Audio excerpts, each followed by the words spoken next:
officially married na pero ito ang ikinagulat ng netizens. Usap-usapan ngayon sa social media ang tahimik ngunit eleganteng kasal ng kapuso star na si Carla Abellana sa kanyang non-showbiz partner na si Dr. Reginald Santos na ginanap nitong Sabado. Bagamat masaya ang karamihan sa balita, hindi pa rin naiwasan ang samut-saring reaksyon at tanong mula sa netizens.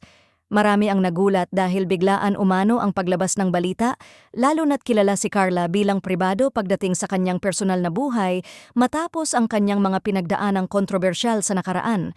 Para sa ilan, hindi raw nila inaasahang ganito kabilis ang bagong yugto sa buhay ng aktres. May mga netizens ding agad napansin ang sobrang low-key at simple na tema ng kasal, taliwas sa inaasahan ng marami na isang bonggang celebrity wedding. May ilan pang nagtanong kung sinadya raw ba ang pagiging tahimik ng okasyon upang maiwasan ang media scrutiny at intriga. Hindi rin nakaligtas sa mata ng publiko ang non-showbiz partner ng aktres. May netizens na nagsabing ibang-iba ang aura kumpara sa mga dating nakarelasyon ni Carla, habang ang iba naman ay nagsabing mukhang mas mature, stable, at grounded ang relasyon ngayon.